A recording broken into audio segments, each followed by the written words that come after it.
Extreme success is the result of working hard, dreaming big, learning from failure, loyalty, persistence, and resilience.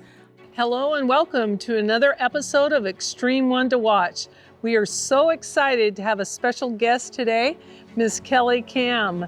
So Kelli is from Morristown, Arizona. Yes, ma'am. But originally from Oregon. Yes. Let's get started with way back. When did you first get your first horse and how did that all come about? Lord, I was riding by the time I could walk. Actually went in my first rodeo when I was 3 years old on a super cool old mare my mom had. But I was pretty mad because she went to the fence on the second barrel and ate some grass and I couldn't make her go. But yeah, I've been riding all my life. Tell me a little bit about your family and how that all, what their background was with horses. Well, my mom ran barrels a lot. She fraternityed some horses and did well. She basically taught me what I know because I have only ever gone to one clinic in my life, and that was Peggy Rider. And Peggy was a big part of my life when I was young, but my mom taught me everything. My dad roped, but he wasn't really in the picture much, so my mom was who helped me and get me the horses I needed and wanted to win. And I'm not all about hearing my name called. I like to go win. Well, you're a strong, independent, very competitive spirit. I love to watch you run and work a horse. And I think one of your many strengths is training and getting those fundamentals on a horse. What's some important fundamentals for the horse and rider to have? It has to be easy and they gotta like it. And so I am really anal with the training of my horses and any horse that comes to me, that it's easy and it's, I do a lot of repetition. There's a million ways to train a horse. Right. But in my eyes, when it's easy, they like it, and repetitively doing it, it sinks in and they do it. And so that to me is the biggest thing. Is there a certain tendency in a horse that you look for in conformation, or, when you're looking for a good horse, what's some of the key points you're looking for? Well, I should say yes, that there is key points. However, I have won a lot on horses that didn't look like they should be able to run at all or turn a barrel. To me, if a horse wants to do it, they're going to do it. Obviously, we all try to buy horses with good conformation to last longer, and the breeding these days are just out of this world. But I try to just, any clients I try to help, I try to be smart about their conformation and good breeding, because that's the background we all need. But again, I really feel like if a horse wants to do it, they'll do it. My little red horse Diesel that I won a lot on, he was cricket and he was a cow horse. Should have never made a barrel horse, and he could outrun anybody, pretty much all the time. I mean, he held his own with the top 15 when they came to the Northwest when I was running. And then my daughter won a bunch on him. And to look at that horse, he should have never been able to win a pony club, so. We talk about this phenomenal breeding that we have now and how we've evolved in the breeding program. I mean, $500,000 horses. Yes. It's insane. What's some of your favorite bloodlines that you look at? Well, of course, the Dash to Fames are great. I haven't had the privilege of riding any until this stallion, and he's Dash to Fame on the bottom side, and he's Frenchman's Guy on the top, and Dash to Cowboy is only hitting a tip of what that horse is going to show us. I am pretty positive of that. But I mean, I'm a cow horse person. I cut, I've reined. I like the cow horse that can run, and they've been proven to know, they can run. They can be very successful. And so I'm kind of a cow horse girl.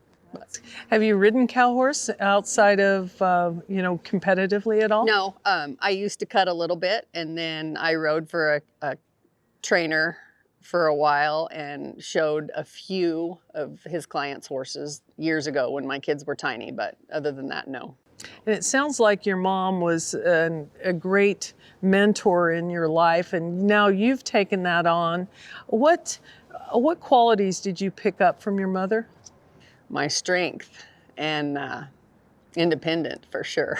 I'm a little hard-headed like my mom, but we don't like to be pushed around and taken advantage of, and I just try to teach my kids that same thing, because I feel like to get, great things in life, you can't just let people walk on you. You got to be very humble and you've got to be very kind, but you have to have a strong backbone to get through this crazy world as well. Let's talk about that a little bit. What do you do, and what's one of the biggest challenges you've had to overcome in your life, Kelli? Well, we've had some hard times through our lives. I lost my brother, and then 2 summers ago, I lost my stepdad, which was the best guy ever and was wonderful. And so, yes, we overcome those things. We try to just stay strong and go on and do the best we can do. Yeah, and I think that loss makes us appreciate what we still got. Yes. And what we still have to keep going for. Yes. Because I'm sure your stepfather was so proud of you and your accomplishments, so it gives you something to aim for and push for. Mm-hmm. What's some of your goals that you haven't achieved? Well, to win a lot more money at these races for sure, but you've had some great wins. I am getting a little older, and a big goal is just to kind of slow down and get to run my own horses again. I mean, I love running outside horses and I want to be successful on them, but I'd love to be able to run my own horses again and relax and go have fun and not just work all the time. Yes. Because this is a lot of work. It really is, especially with when outside you dedicate horses. yourself like I do to my outside horses. It is a lot of work, but I would love to get back on my own. How many outside horses do you keep at any given time? Well, I try to only keep 4 or 5, but I get up to like 7 and 8 sometimes. I have a hard time saying no. My mom and my husband both tell me I need to learn to say no a little more, but I like to help people. I love to help them and their horses, and so it's hard to say no. No. And you're such a great teacher, so those students, not only, one of your students, let's talk about, that's really went on and achieved great things. How did that come about, and how did that make you feel? Well, when they call me and ask for help, I just try to do the best I can do and help them through the issues that they might be having, or, to better themselves or their horses as a team together. Because if you're not a team, you're not very successful. None of them should be used as tools, and I really preach that to my clients. And, when they go on to starting at the 4 or the 5D, and then we just keep creeping up, and now we're running in the 1 and the 2D. I mean, that is huge for me. And I mean, I scream for them all because I want them to get better every run. And then I go through their runs and then I critique them to them. I'm like, no, this is what you're doing. This is what you're not doing. I'm sure they all get really tired of it, but I think that's how we learn. We have to learn, we have to be proud of ourselves and learn and pick out the bads and learn from that and move on. And so anyway, my clients that have gone from, the 3 and the 4D up into the 2 and the 1D, it just is a huge accomplishment for me as well. Absolutely. How do you eliminate stress and decompress after? I mean, because this is you're asked a lot to be able to give yourself to someone else, not only just ride your own horses, but then help them with their horses. So what's your alone time look like, and how do you decompress? I don't get a lot of alone time. If I don't have clients, I usually have other people around. But, being on a horse is a great decompress to me. And so if I can just go get on whatever and go ride in the arena for half an hour by myself, it definitely helps me. Because I do help and do. I mean, then I'm working the chutes for my kids, or, giving lessons breakaway in 2, or just some alone time on my own horse in my arena is wonderful. Yeah, good therapy. Yes, ma'am. Very, yes. Very good therapy. So who do you look up to in our sport? I mean, who's some of your people you look up to? Well, other than Peggy Ryder, which was the only clinic I ever went to, Kelli Kamm. She made it to the finals. Her name was Kelly Fletcher then.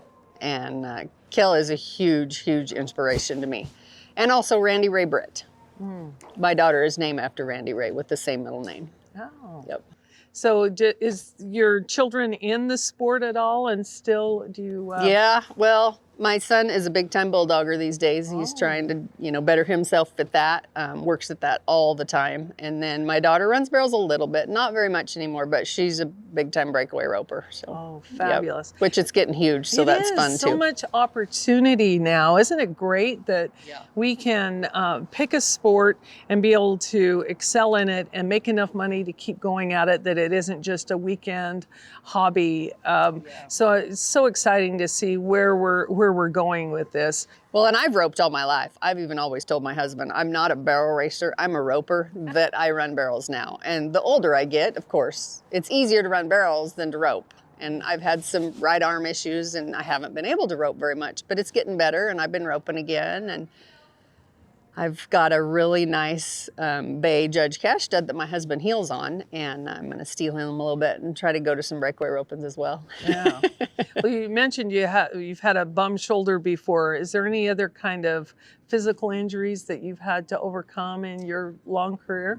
Well, my horse actually tore up my left knee at Pleasant Grove, Utah at the pro rodeo. I was actually coming to Salina after that and didn't get to because he almost fell on the first, and then the second he just got so tight and turned my leg backwards at the knee. Ooh. Tore the ACL, the MCL, and broke the tibial plateau. Oh, no. And we did an MRI of it, and Dr. Tandy Freeman decided, at my age, probably surgery didn't need to be done. So I just rehabbed it the best I could and have came back. That was a big deal for me because it hurt and I couldn't ride. And that's the first thing that's ever happened to where I'm like, I can't ride. I mean, I had kids, I was back on in 2 weeks, that was no big deal. But this was a big deal, yeah. And they say it's just excruciatingly painful. It's terrible to tear those ACLs, and look at you, you're back here going strong, and your big stud horse, Cowboy, is he an outside horse? He is. He belongs to Tex Pruitt and Millie Gann. They're from Washington. Yeah. Yep. He's a good looking horse. How old is he? He's 7.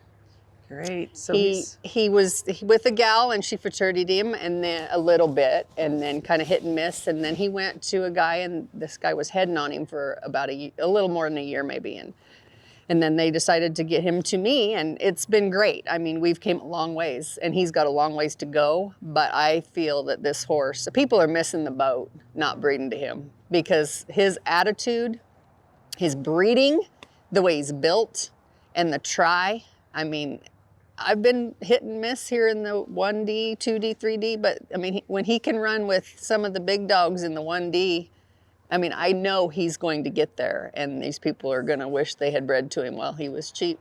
Yeah, that's true too. It's just like playing the market, right? Yeah. You have to get in, and if you luck into getting, and then once they get one real proven horse, then it not only doubles, can triple, can go up, and it's.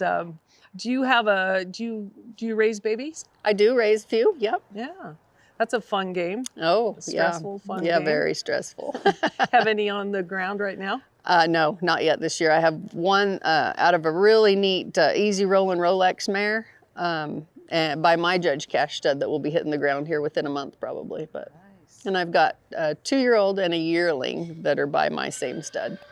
Well, what does 2022 look like for you in barrel racing, Kelli? Well, I have a lot of hopes and goals to get on Cowboy. I mean, like I said, I really think this horse has more potential than anybody ever has seen yet. I can feel it when we get it all put together. And so I hope to haul him and make the owners super proud and really start winning a bunch on him. That'd be great. We wish you nothing but the best and much success. I enjoyed so much watching you win when we were at Riverside. Oh, yes. And on Jackson. Yes, Jackson, your great horse. I love your power that you exude, and you're just so certain.